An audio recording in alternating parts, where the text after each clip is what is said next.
Hey guys, how's it going? Space Dog here. So I'm working on a really large project at the moment, but I just wanted to pump out a real quick video to officially solidify that I'm coming back to YouTube. No more update videos just saying, oh yeah, no, I'm gonna be here. No, no, no, no, no, no, no. None of that. None of that. Gross. Get that out of here. We're doing a controller tier list. Couple of things.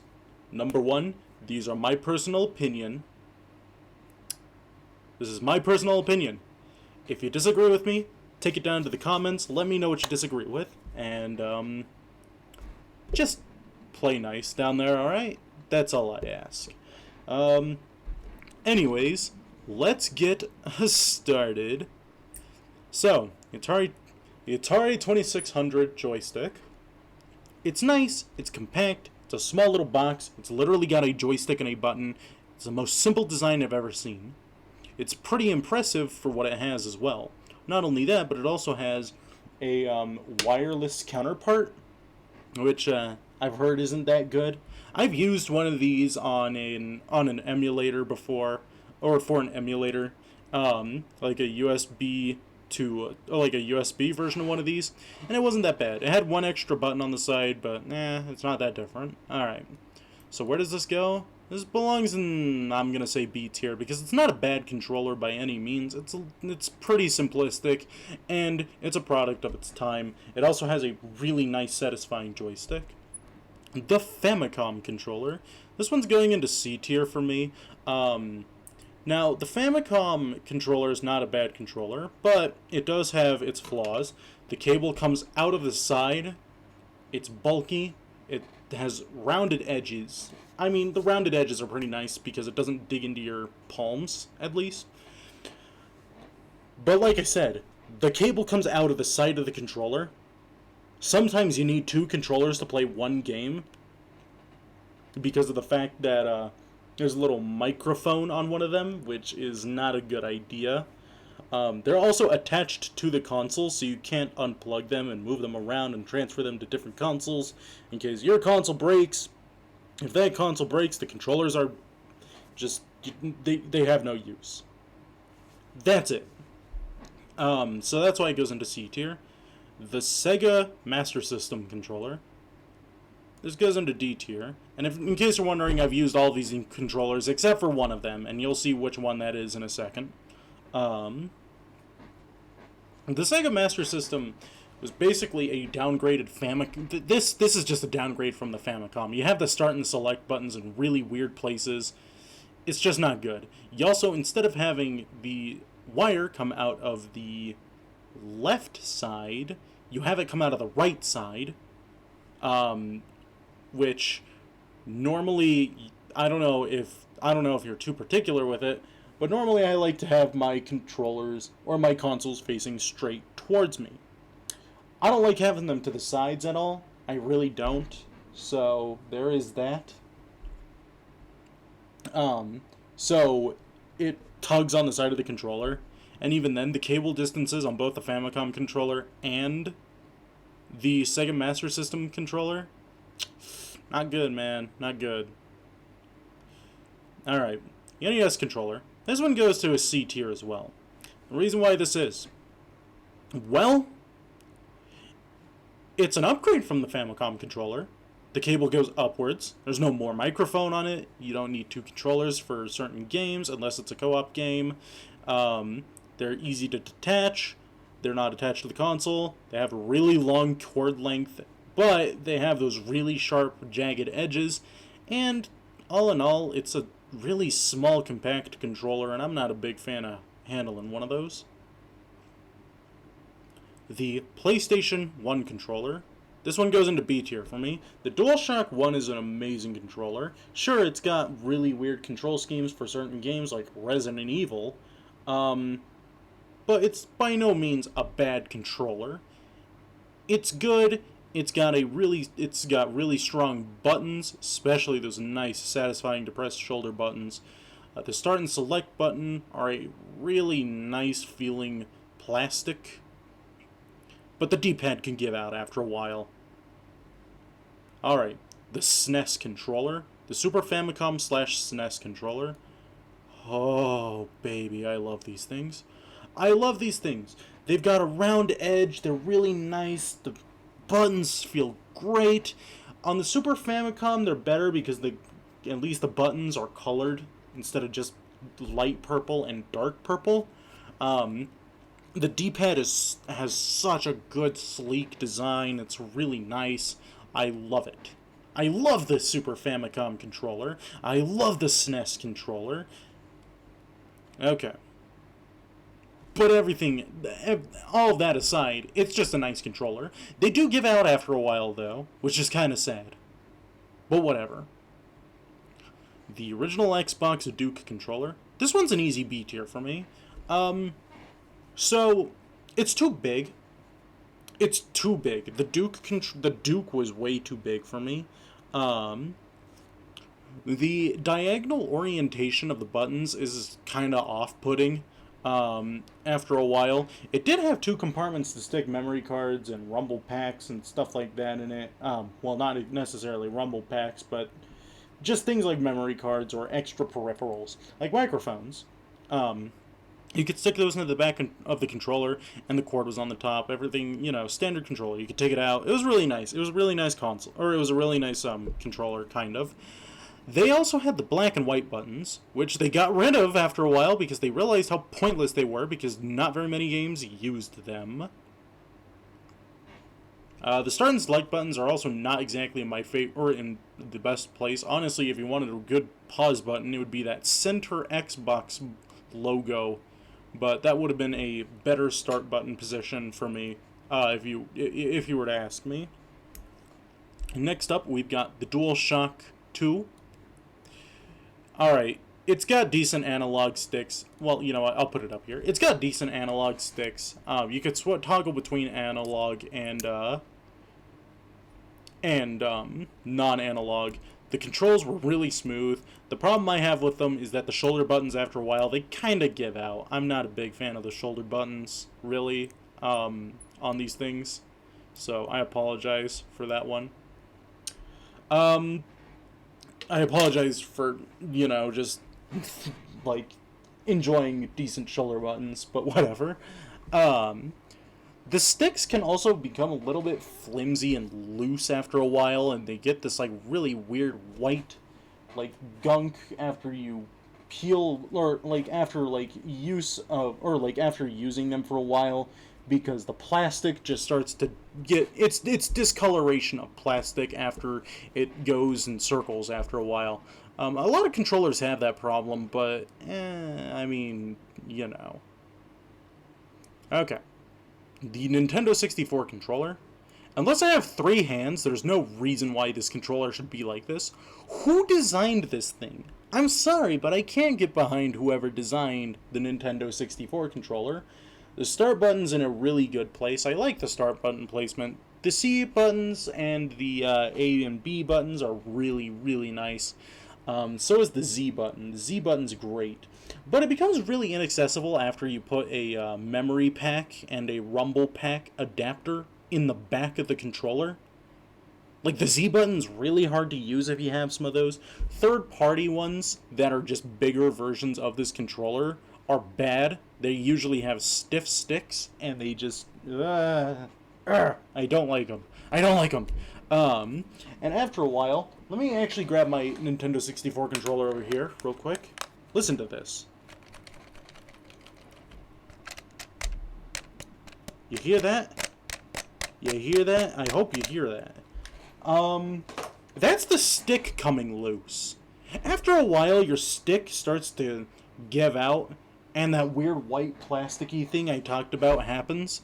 Also, the stick is just completely plastic. There's no rubber. It's just completely abrasive. I don't like that design. It works on the GameCube controller because they learned from that mistake and made their sticks rubber, except for the C stick. Well, the C stick has a little rubber end on it, but other than that, nah. It's just they should have just made the GameCube controller for the N64 and then kept the GameCube controller for the GameCube. It would have been a lot better. It's not only that, but like to fix your stick, you have to disassemble your controller and buy a new couple of like stick pieces for one of those, and like it's too much time. Why do I want to deal with that? I don't want to deal with that. Get that out of here. The GameCube controller. I love this thing. The GameCube controller is absolutely amazing. It's one of the best. It's one of the best controllers I've ever owned. It's one of the best controllers I've ever used. It's beautiful. And honestly, I just like it all around. It's so satisfying to press down the little shoulder buttons. The Z button kind of clicks and clacks every once in a while. Everything just has this nice, smooth, clicky feel, and I love it. I love controllers that give you some sort of player feedback when you're using them. The Wiimote and Nunchuck. Alright. The Wiimote by itself is awful. I hate the controller design. They put a speaker in the controller. I don't like controllers that have speakers in them, by the way. I don't know if I've made that clear enough with the Famicom controller and now the Wii controller. I don't like things like controllers that have speakers and microphones in them because they're just bad. I don't... Just why? It's a gimmick. It's a gimmick, and it's a bad gimmick, and I just don't like it. Also, whose idea was it for motion controls? Motion controls are, in my opinion, one of the worst things ever. Look at PlayStation Move. Look at Kinect. Look at the Wiimote. And they mostly all use Bluetooth. The only thing I'm really giving this a C for is the fact that you can attach the nunchuck to it. Also, all of its peripherals were basically just hunks of plastic, like the steering wheel or the gun. Yeah, you guys remember the gun. It was just a piece of plastic that you attached your nunchuck to move, and that you attached your Wiimote to aim. It was a piece of plastic with a button. Just admit it, guys. It was a piece of plastic with a button. That's it. That's all it was. That's really all it was. It was... Ugh. I don't even like talking about the Wiimote, honestly. It also has a really bad Bluetooth connection receptor. Honestly, you know what? The nunchuck isn't even like a controller in and of itself. I'm sorry. It's getting the D tier. There were times where I played No More Heroes. Like I said, there's a speaker on this thing. There were times where I'd play No More Heroes, and I would be walking towards the boss, and then I would get a call from you get a call from your agent, and you want to know how you progress to the next level. You hold the phone, or you hold it like a phone up to your ear, and listen to it. That's not a good idea. I don't know why you had to design a controller like that. The Xbox 360 controller, instant S tier for me. It's such a good controller. The only thing that I have a problem with is the fact that after a while the buttons get really stiff and hard to press down. After prolonged usage, I'm talking years and years of usage. These bad boys usually can stand a beating.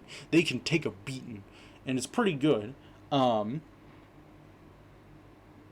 like usually the problem I most commonly hear is that it's got a really weak D-pad, and I agree with that. It's got a really weak D-pad. It's not a good D-pad. And that's something I'm going to admit. It's got a bad D-pad, whatever. Yeah. But just in general, the design of this thing is so good. It's got really good ergonomics. It's smooth. It even has its own dedicated connection receptor for wireless, which makes it so good.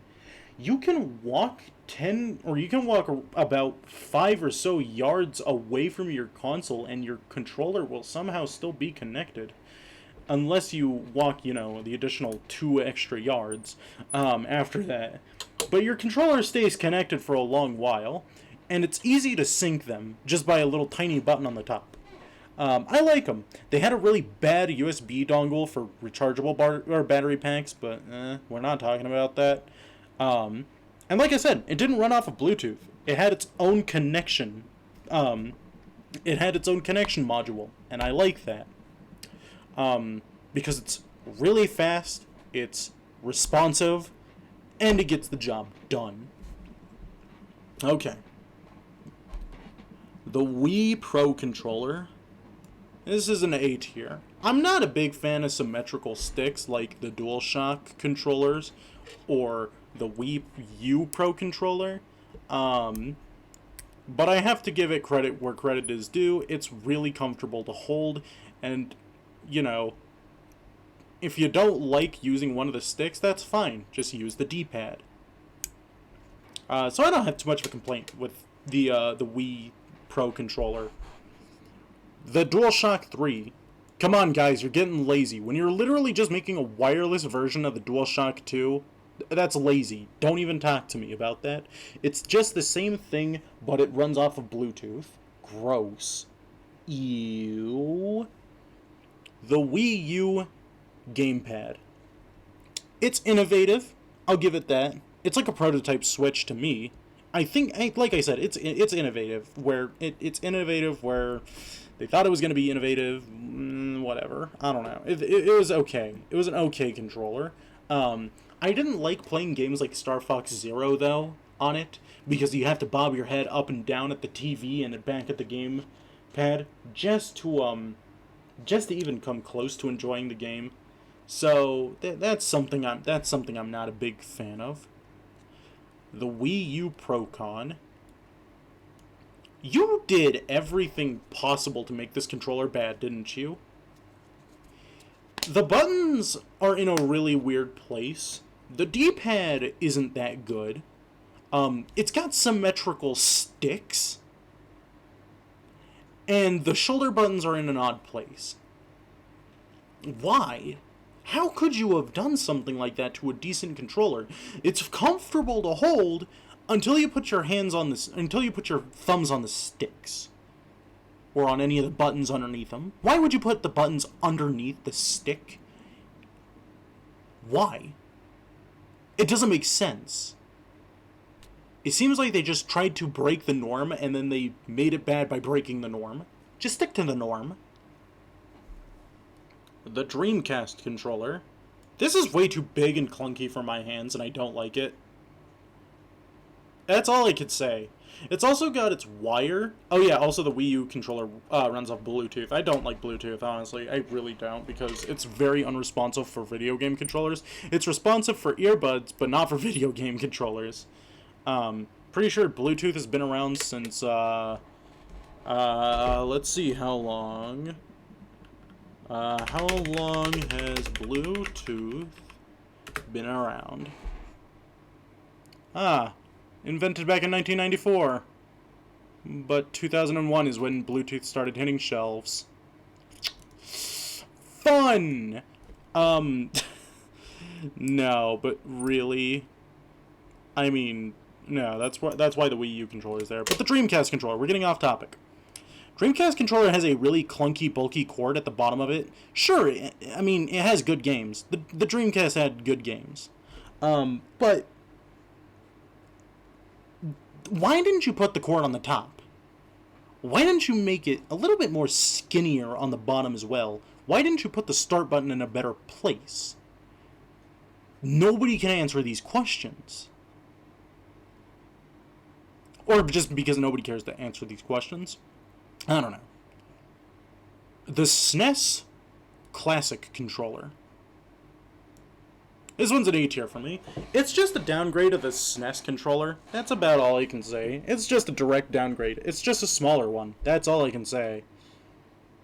The PS4 controller. Guys, let me know when you actually do something innovative. The touchpad doesn't really... Like, I've never played a game where the touchpad actually mattered.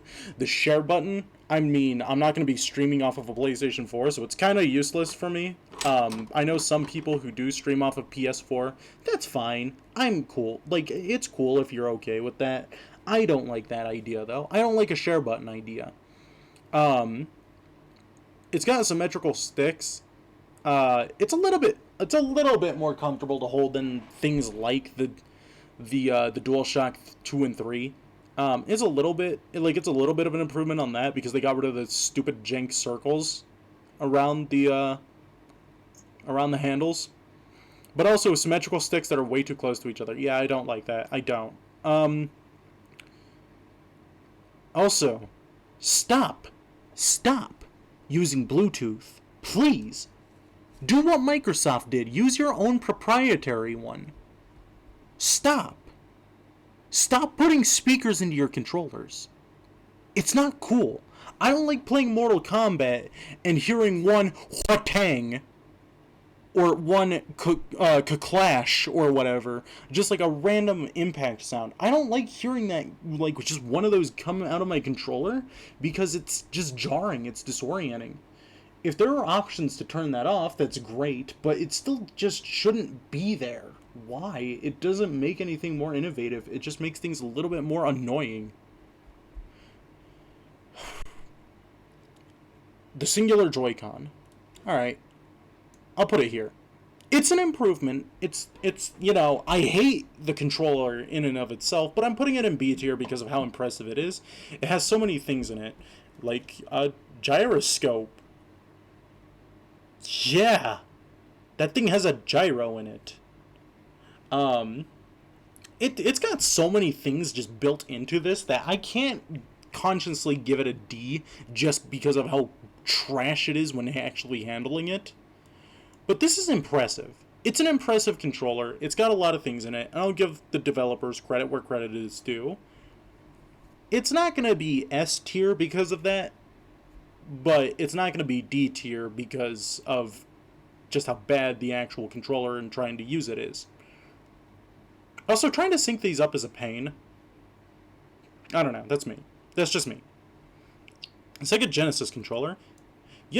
I've seen big Sega Genesis controllers, but I've seen some really small ones. The only ones I've ever used looked like this, and they were small. Small. They're too small for my hands, personally. And I'm a person who likes small controllers. Hell, I don't even use regular Xbox 360 controllers because they're too big. I like really skinny controller designs. But good God, that is just, it's fat and small is the problem. It's also got not a nice D-pad. It doesn't have a nice D-pad. I apologize for that one, but yeah. The grip. Now I can actually bear Joy-Cons. Now I can actually enjoy using a Joy-Con. Without using a Joy-Con, it feels awkward. Without using a grip, without using a grip, Joy-Cons feel awkward. I'm not a big fan of, using Joy-Cons by themselves. If you have both of them and you have them linked to a controller, or if you even have them on the gamepad in and of itself, that's fine. That makes sense. I understand why you did that. But just a singular Joy-Con's not fun. Just please, use a grip. Or as some people call it, the Switch Dog, I guess. Some people call it Switch Dog. Anyways, we're down to the final four. The Pro Controller for the Switch is an S tier. Good God, I love the Pro Controller. It's such a good design. It's like they saw the Wii U controller and saw how bad it was. And then they were like, you know what? Let's just move the buttons a little bit. And it worked. And even the third-party ones don't even feel that bad.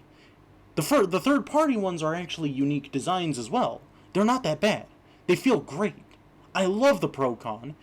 The thing about the wireless one, though, is that it's a little too on the heavy side. It's a pretty meaty, heavy controller. But other than that, I don't have too many problems with this thing. I love the Switch Pro-Con. The Xbox One controller. Look, don't tell me you decided to go with Bluetooth instead of being the first person to invent your special connection thing. Your special connection, you know, the thing that made the Xbox controller, the Xbox 360 controller good. You got rid of that? Why? Why?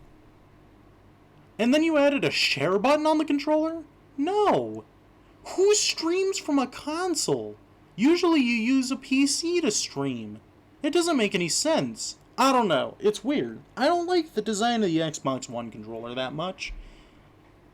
The Sega Saturn controller. This goes next to the Sega Genesis, because it's a little bit of a step up, but not really. You just added more buttons, and then you made it a little bit more jagged, which, yeah. I mean, I'm not a big fan of that. So, the Apple. Oh, yeah, this is an Apple controller. The Apple Pippin. Oh, the Apple Pippin.